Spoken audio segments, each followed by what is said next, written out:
Segampang apakah mendapatkan pekerjaan di Australia? Pertanyaan ini pastinya harus diiringi dengan pekerjaan apa yang kalian cari. Yang pertama, apakah kalian mencari kerja kasar? Yang kedua, apakah kalian mencari kerja kantoran? Yang ketiga, apakah kalian mencari freelancer? Yang keempat, apakah kalian hanya ingin part-time? Dan part selanjutnya kalian ingin sekolah? Yang kelima, itu apakah kalian ingin ilegal aja? Karena masing-masing punya kriteria dan gaji berbeda-beda. Oke, who am I? Nama saya Tama, saya sudah di Australia selama 7 tahun dan ini pengalaman saya untuk cara mendapatkan pekerjaan di Australia.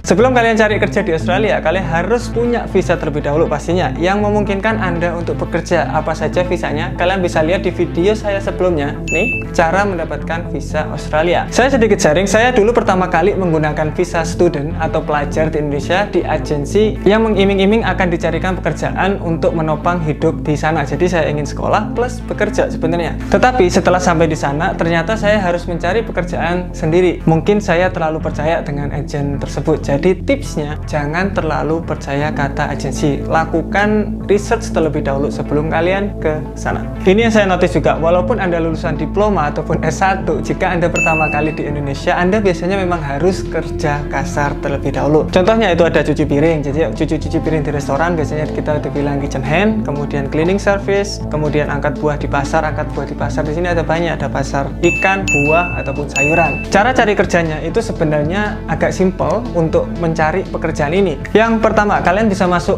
ke grup The Rock, itu ada di Facebook. Itu adalah grup-grup orang Indonesia yang di Australia, yang mereka biasanya mengirimkan suatu, ini loh, di sini ada pekerjaan, di sini ada info terbaru tentang Australia dan lain-lain. Kalian bisa join di sana. Kemudian yang kedua ada Gumtree.com, seperti OLX.com tapi khusus di Australia. Jadi Gumtree di sini nggak hanya jualan barang, tetapi di sana juga kalian bisa mencari pekerjaan. Contohnya tadi cleaning service dibutuhkan, cleaning apartemen, ataupun kitchen hand atau cuci piring tadi. Oke, yang ketiga, kalian bisa ke restoran Indonesia dan bertemu orang Indonesia di sana. Nah, kalau kalian ketemu tuh, berarti kan kalian bisa minta nomor dan minta tolong kalau ada pekerjaan, kalian dikabari tuh. Nah, sebenarnya cara itu yang saya lakukan dulu ketika saya pertama kali di Australia. Jadi dulu saya ke Chinatown kalau nggak salah, terus ketemu teman-teman di sana. Halo semuanya yang di Australia, apa kabar? Jadi seperti itu. Oke, yang keempat, kalian bisa bikin resume atau CV yang versi pendek, hanya 1 lembar saja. Kemudian kalian bisa pergi tuh ke restoran atau ke cafe, kalian bagi-bagikan, nih kalau kalian butuh lowongan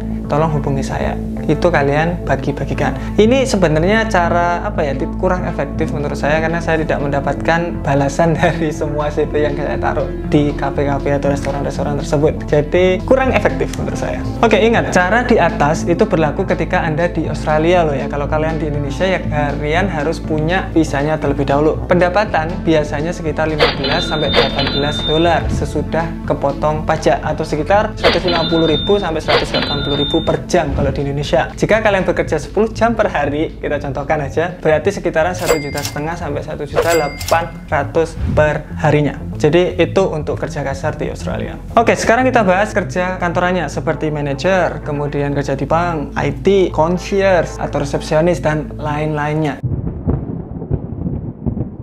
Oke, caranya yang pertama adalah naik jabatan. Jujur saja, ini cara saya untuk mendapatkan kerja kantor dari cleaner, kemudian jadi supervisor, kemudian jadi concierge, kemudian jadi manager. Ini cara paling lama, tetapi Anda bisa menjalin hubungan baik dengan perusahaan. Ini penting banget karena ingat, relasi itu tidak bisa ditukar dengan uang. Jadi kalau Anda ingin pakai cara ini, Anda harus punya pekerjaan kasar terlebih dahulu. Kemudian kerja yang baik tuh, dan biasanya kalian akan naik jabatan setelah beberapa tahun.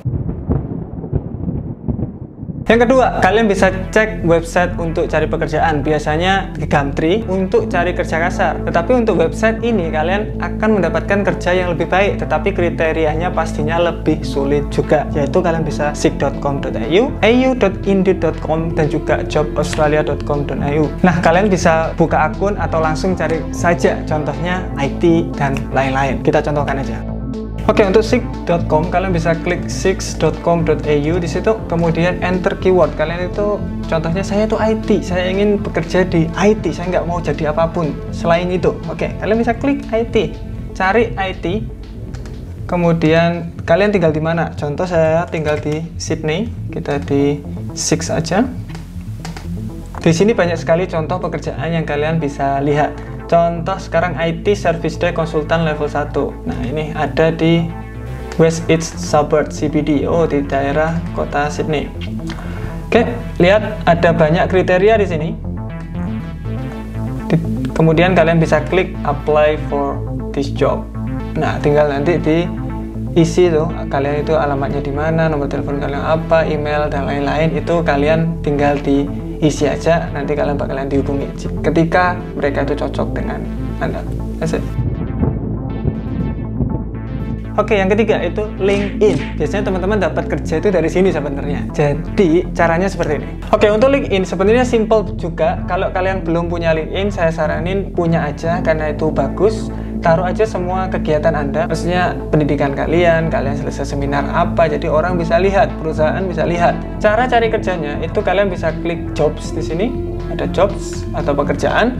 Ini karena saya lagi di Indonesia, jadi yang keluar itu Indonesia. Kalau kalian di Australia, bakalan keluar ya Australia. Caranya contoh aja, Officer Development Banking di sini, atau kalian bisa cari aja. Kalian ingin apa? Kalau IT ya kalian cari IT.